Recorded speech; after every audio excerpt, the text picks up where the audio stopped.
Good morning, one and all. Welcome to your geography class.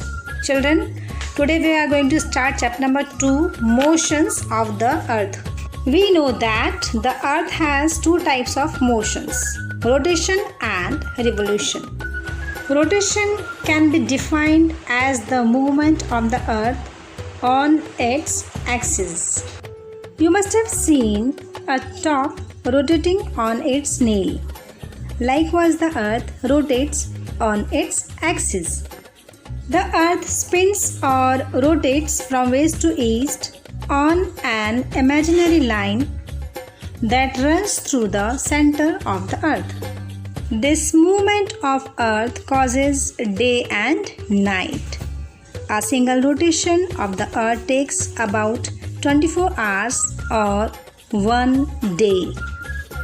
The axis of the Earth is inclined at an angle of 66.5 degrees to the plane of Earth's orbit around the Sun.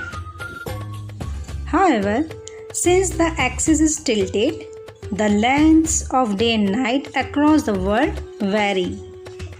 During the course of its rotation, the side of the Earth that faces the Sun experiences day and the side that faces away experiences night. We can understand it through an example.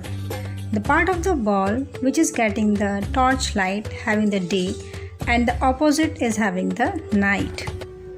The imaginary line that separates the lighted portion of the Earth day from the dark one night is termed as the circle of illumination. In between day and night is a period of diffused light termed as dawn and dusk or twilight. When the sun has not yet appeared on the horizon, but there is faint light in the surroundings at daybreak, it is termed as dawn. The sun's rays are slanting in this period. Noon is the period of maximum heat as the sun rays are vertical at this time of the day. After the sun sets in the evening, there is a period of faint light before total darkness of night. This is termed as twilight or dusk. As the earth rotates from west to east, the sun, the moon, and the other stars seem to move from east to west. The concept of sunrise and sunset also gives a sense of direction based on the position of the sun as viewed from the earth.